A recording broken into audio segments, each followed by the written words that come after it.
Another edition of Riding Home. Dean Legge, Ryan Curley, as we get ready for not just Thanksgiving, Ryan, but Georgia and Georgia Tech. The Dogs still at number one in the college football playoff, of course. This Georgia Tech line is sitting almost at 36, which is hard to kind of imagine. That's not so far. That's one of the largest lines that Georgia's had in the last 10 years against a legitimate foe. Yeah, I mean, Georgia Tech, I know they're coming off of a close win over North Carolina, who's Yeah. a ranked opponent, not an awful team. But th this Georgia Tech team is not good. And Okay. this Go Georgia ahead. team is the best in the country. These lines come out for a reason, right? Because Yeah. a lot of the time they're right. Now, there's been a couple games this year where things have happened, such as last week when the weather really affected the way that the game went. So Georgia wasn't even really that close to covering. You get the game against Kent State or Samford. I believe the line was 50 something Yeah. against Samford, and they win 33 to nothing. 36 is not that crazy. Like Okay. they should beat this team by 36 points. What Last year, about what was it? 45 nothing. Yeah. What about the rain, though? I mean, it's looking like there will be rain. Does that give you pause at all about this sort of stuff? I No, mean, because you saw last week where the game kept the ball on the ground for the most part, yeah, and Georgia ran the ball pretty effectively. Now, they didn't capitalize as much as you'd want them to, and the game went very quickly. The fastest the game had gone all year, yeah, yeah, by far. And but that's against a physical Kentucky team. That's against a big Kentucky team. Kirby Smart called their matchups bloodbaths, and they are. The games are usually kind of weird, low scoring. The last few years, Georgia should run all over this Georgia Tech team, and it wouldn't even matter which back. I think they could get all four backs, at least a handful of touches. They'll throw the ball a little bit, but if it's raining the entire time, you'll see a quick ground game, a game that goes quickly with the ball on the ground. But this team is going to out physical them. They're faster, better athletes, better coaching. I mean this, and it's in Athens, senior day. There's a lot that goes on in these games, and Georgia, you know, can pretty much punch their ticket to the playoff on Saturday, yep. because it'd be surprising if losing the SEC championship would drop them out of the top four. About the only thing that Georgia Tech is good at, top 10, is turnover margin. They're averaging getting one a game, which is pretty good. I mean, winning the turnover margin by one every single game, and yet they're a 5-6 team that has a loss to Ole Miss by 42. They lost to Central Florida by 17, Virginia by 7, Florida State 41-16. They lost to Miami, which is one of the worst teams in the ACC, frankly, by 21. This is not a good Georgia Tech team. None of their losses were overwhelmingly close. I watched them play Virginia. That was a terrible football game. I watched them play Clemson. That was a terrible football game. Like, the teams weren't good. And their wins have been tight though, man. Several of them. They beat Pitt by 5. They beat Duke in overtime. They beat Virginia Tech by a point. Some of these wins came after. I think all of the wins except Western Carolina came after not Jeff Collins, was fired. And there was a little bit of momentum there. Brent Key is not. I mean, I don't know what Georgia Tech's going to do. If they want to hire and stick with Brent Key, that's fine. If that's his name, I don't really know. The guy's not impressive in terms of being a head football coach. There's a long way to go at Georgia Tech. The guy that's taken over for Jeff Collins is not the answer. Like the interim guy, you need a brand new start at Tech. This game is going to be extremely decisive. Ryan, Georgia Tech is one of the worst offenses in the country. Their bottom quarter or so in defense, they allow 400 yards a game. Georgia could go for 600 yards. If it's not raining, Georgia could easily go for 600 yards. Scoring defense, they're giving up 4 touchdowns a game. I mean, they're just not good. And it doesn't matter how you slice it. It doesn't matter what kind of metrics. I mean, they're at the bottom. They're at the bottom, sixths of college football in total offense, passing efficiency, scoring offense, rushing defense. third down conversion, fourth down conversion, fourth down conversion defense, red zone offense, um, punting. I mean, they're one of the worst punting teams in America. I think they are the worst punting team in America. I got news for you, Ryan. They're going to be punting a lot on Saturday. Yeah, I mean, it should be a demolition It of will the be. Yellow Jackets, and it has Yeah. been in a lot of these games where Kirby Smart's head coach, especially last year. They just flew by them last year. Yeah, I think about Yeah. the Brock Bowers touchdown. I mean, that was kind of a testament, or that play was symbolistic of just where this rivalry is at right now. I mean, your tight end doesn't have the angle at all and just flies by your entire team. That Yeah. play symbolizes what's going on between Georgia and Georgia Tech right now. They Georgia's got all sorts of guys. Any of them can get hot. It doesn't have to be some big day for Stetson. It doesn't have to be some big day for Kenny McIntosh. They're going to spread the ball around to all their weapons. And Georgia Tech scoring on this defense in Athens and potential rain, I have a hard time seeing that. At the moment, I think it's going to be another shutout. Well, the audience had a hard time seeing you because I managed to not have you on the screen for the first 5 minutes of this thing. But we got you out there. Oh, Got you out there now, Ryan. Sorry about that, everybody. I know most people want to see Ryan, and that's fine. Hey, we had the Kelee Ringo event on Sunday, and that was really a lot of fun. I do want to say that we've got some very limited edition books that he signed of Dawgstruction. The link is directly down below. Um, we had multiple orders yesterday, so get on it now while they're available. Um, I did not realize, Ryan, that we left a couple boxes at the front, so we have even fewer than I had hoped to have. But we can have that conversation off the air. It wasn't your fault; it was mine. It was so chaotic. It was a great event, but well, they left boxes at the store. yeah, I left a couple boxes at Red Zone at the front, not knowing. Um, No, man, you talk. That's not important. did I tell you to leave them up there? I You can't. talked to Scott and you said you're going to leave him. No, no, I mean before the event. Yes, I know that Okay, Scott and okay, I are I on the got same you. page about that part. But um, this, coming into this weekend, it's obviously rivalry weekend, which is not always the easiest thing to say with the alliteration. But you got Tech Georgia, which I don't think a lot of people care about. Let's focus on the sort of 7 teams that can get into this thing. Michigan, Ohio State, obviously Georgia we just talked about. You still have Texas Christian, who I don't even know who they play, USC, LSU, and the Taters. So yeah, so they're all 7 kind of hanging out. But what do you make of this Ohio State Michigan game? I mean, it's a 7-point line. You tell me. Well, I think they can both get in. I think that's Oh, all that's not right. impossible. They can both get in. I think this game has to be pretty close for that to happen. A couple other things.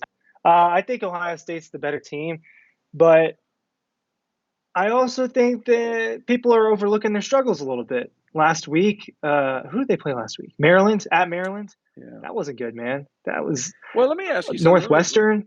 I mean, Let me delve in on this. You know how the dentist sometimes just like, hey, is that real sensitive?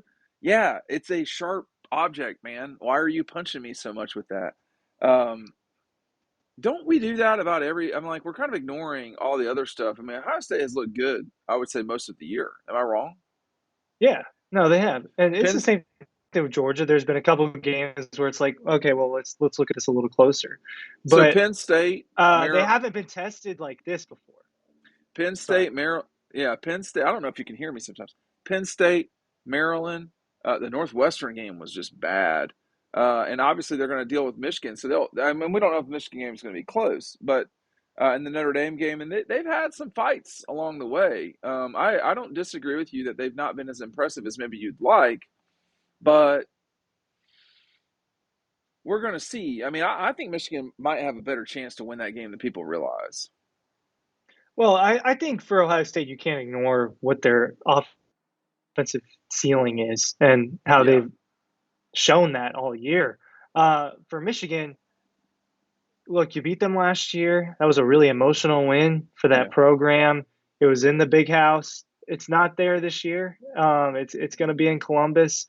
I've been looking on social media and stuff. I can't remember who it was, but it might have been CJ Stroud actually. They've been thinking about that game Of course. for a whole year now, a whole year.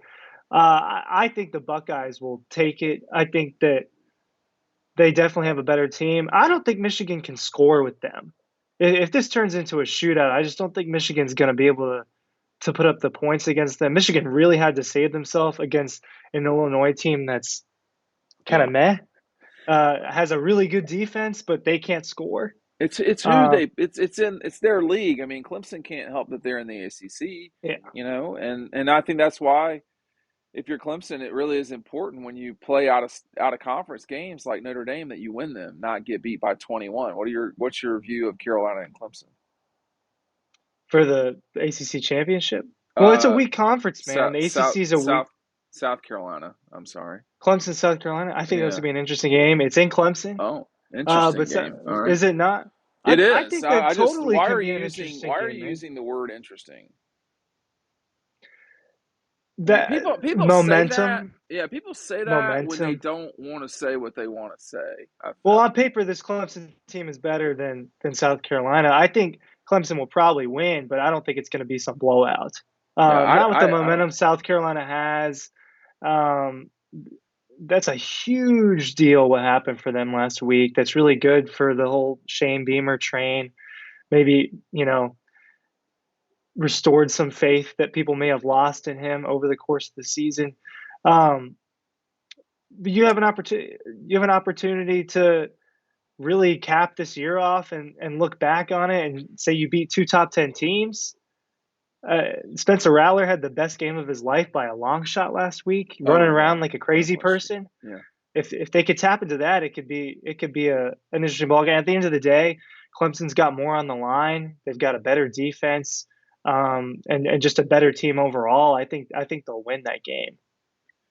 yeah. I think they're the better team. My skepticism about South Carolina is, I don't believe that Spencer Rattler can play that well 2 weeks in a row, and we've seen with South Carolina. Their best wins coming into this, if I'm not mistaken, were the Texas A&M and Kentucky wins, and those don't look so hot anymore. And just getting throttled by Florida like the way they did, South Carolina's far too up and down for my liking. Um, I well, we're going to circle back to one of these real quick. LSU plays at Texas A&M. I mean, LSU's only a 10-point favorite over there. Well, I mean, you look at they were only a 3.5 point favorite at Arkansas. Now that was a weird weather game, but they didn't cover the spread there. I mean, they No, only won by 3 right? on the road. They're at Texas A&M. That is embarrassing what's going on over there. I mean, I know. you saw those pictures of the empty stadium. Just this is one of I think this has to be one of the most disappointing years for a program ever. I mean, all of the hype that you have coming into this, Jimbo's got all this money. You have the number one recruiting class, and you're like 3-7, 3-8, or They four are and they seven. are 4-7, soon to be 4-8. I mean, I mean, there's just it's no it is really bad. I knew that they weren't as good as what everyone was saying, but right. I didn't think they were going to be this bad. Did you think they were going to be this bad? No, but I just knew they. I thought the likelihood of them being 8-4 was far higher than it being 10 11-1. and yeah, yeah. Yeah, For I me mean, it too. just I wasn't I going to actually thought happen. it was going to be another 7-5, 8-4 season, but I mean they could be 4-8 here in a few days. LSU just has way more to play for. Those games matter towards the end of the year when you have something. LSU has a chance to slip into the playoffs if you beat Georgia, you beat Texas A&M. They have more to play for. They've got the better coach. Brian Kelly's a Clearly, better coach no than doubt, Jimbo Fisher. no doubt. I think what they've done down there at LSU is actually pretty impressive for year one. Well, I'm not shocked by it. Notre Dame goes to SC. This might be the best game of the. I mean, this is one of the classic rivalries in sport, not just college football. SC is a 5.5 point favorite over Notre Dame. I think they're going to win. I think they're going to get a lot of trouble from a Notre Dame team that has sort of started to figure out how to do this the right way. I mean, had they not lost to Marshall, this might be a Notre Dame can get into the playoff game, but you just can't. I mean, they lost to Ohio State on the road. They lost to Marshall, and they had another loss, which I'm clicking to try to find out what it was. I cannot recall. Stanford, which is just a 2 point loss to Stanford. It's just not acceptable.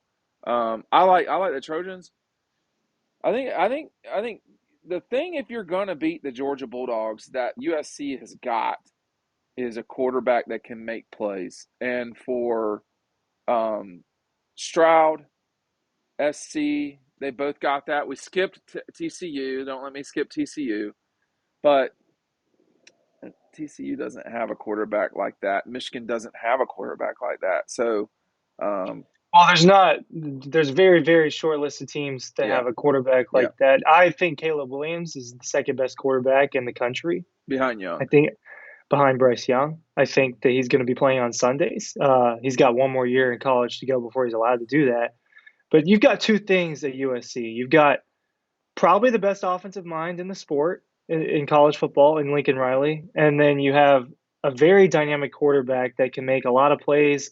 And you have the guy that won the Blitnikoff last year, who's not having the year he had last year, but you have Right. a guy that has that capability, and they have gone to him in big moments. They just not, if they do get in this thing, and they likely would be playing Georgia if they do, that seems to be a very likely scenario where it's a one Georgia versus a four USC. Right. They're just gonna have a really tough time keeping up with them.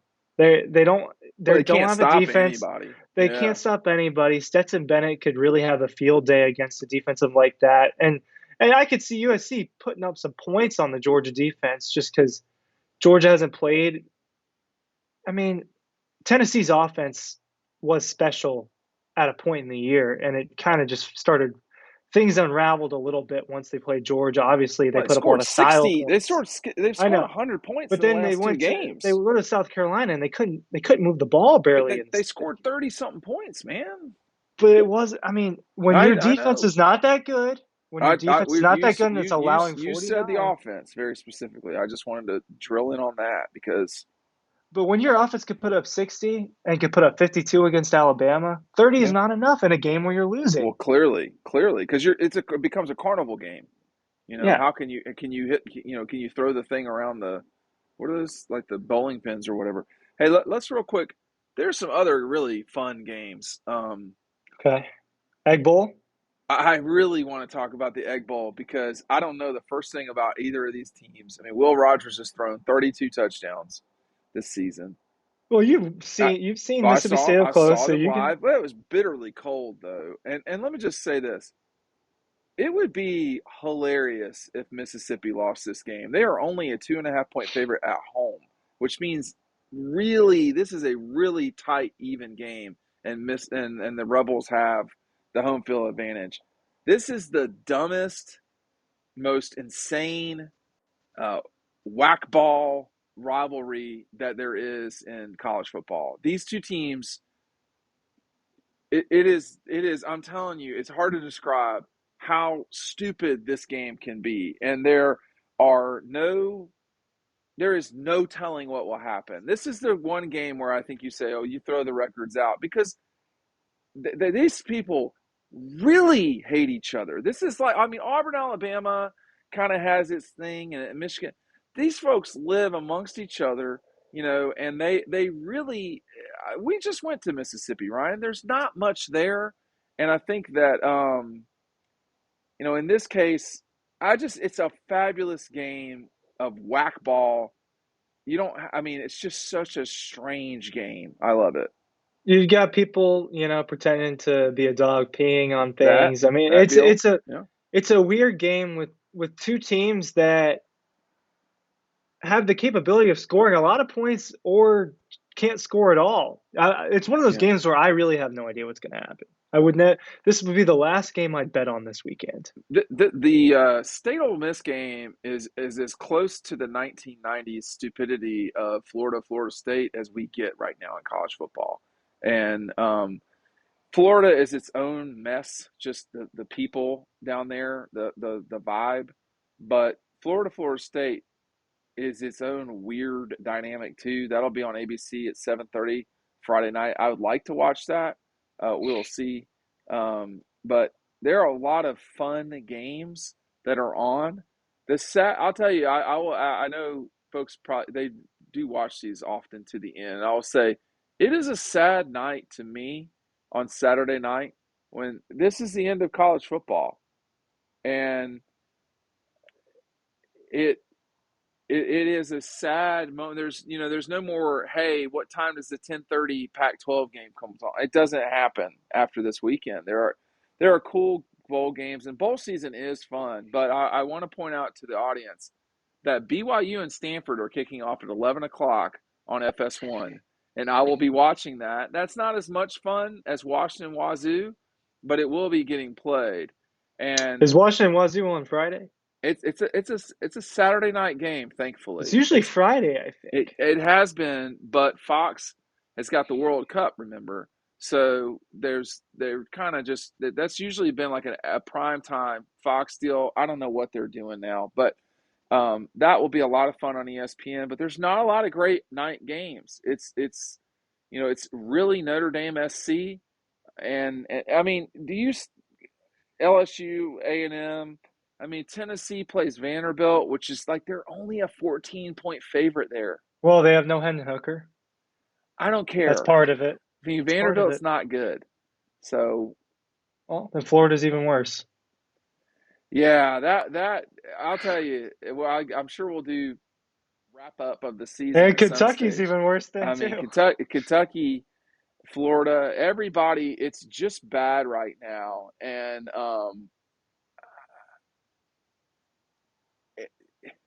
Kentucky's a 3-point favorite over Louisville, so that'll go about the same time as Auburn, Alabama, a game we haven't talked about right now at all, and I don't think we need to. But it's a great weekend in college football. I really am most eager for the Egg Bowl, and then I would say Notre Dame SC, and then I guess Ohio State, Michigan. I think Georgia takes care of business. Georgia Tech is a bit of a mirage with this North Carolina game this past week, Ryan. It's going to be hard for Georgia Tech to beat Georgia in Athens. That's about the only place they do beat Georgia, but it's going to be hard. And I think if it rains, there's not going to be a lot of fans there. No, it's not going to be a full stadium, especially with a lot of students maybe just coming back in town Right. or not back in town at all with the holiday and everything. So I don't expect, especially if it rains, it's not going to be a full stadium. It's just not going to matter. This team has a championship on the line. They're going to go in there and take care of business. I mean, that's just what it is. And I think it's going to be a fun weekend of college football. The game I look most forward to is Ohio State, Michigan, but I feel like Right. that's kind of the obvious answer. And It I would put is. USC, Notre Dame second. But I'm such a junkie, man, that I like It's the Egg Bowl. the It seems to be your normal, drug a little yeah, bit, the man. normal. I like BYU Stanford. I like watching Washington State. I will not be watching Pitt Miami unless it gets crazy. I mean, it's gotten Oregon State. It's fun that's for me. those are great games. The Civil War. I mean, like all of these games are outstanding. You get some really not great games What's the too. UCF South Florida? The War on Yeah, I I mean, 4. just like Is that this anything I weekend? mean, it's probably the battle of strip malls If and your strip game has a clubs. nickname, if your game has a nickname, it like there should be a little bit extra juice to it. Well, it This means weekend, outside of clean old fashioned hate. it means it's a rivalry, and that's Yeah. why that's my point about Tennessee and Georgia. I mean, beyond the fact that they might not play each other in the future consistently, which I don't think they will. Um, every game can't be a rivalry. I mean, West Virginia, Oklahoma State is not a rivalry. Clemson and South Carolina is, and there's a difference. And I think on the Friday, on Black Friday, you legitimately have some rivalry games. And sounds stupid, but Baylor Texas is a rivalry. And NC State Carolina, Arkansas Mizzou, which is a forced rivalry, one nonetheless. Nebraska Iowa rivalry. UCLA Cal rivalry. Obviously Florida State. Um, and then you roll into to the real rivalries: Tech and Georgia, Michigan, Ohio State, Clemson, Carolina.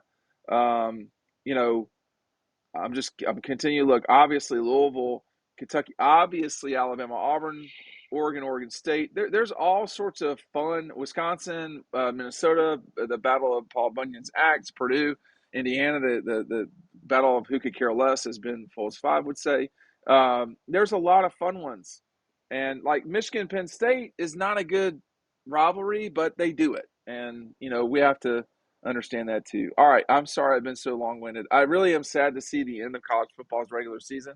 It's awesome, um, and It's the I best regular season in sports. it is, and the playoff has not stopped that, and NIL has not stopped that, and the transfer portal has not stopped that. All of the fear that we heard in the voice of old college football fans, old school college football fans, uh, I think it's still awesome myself, but we'll see how this weekend goes. I like Georgia big, but Ryan and I will have final feelings in the future too. Thanks for watching.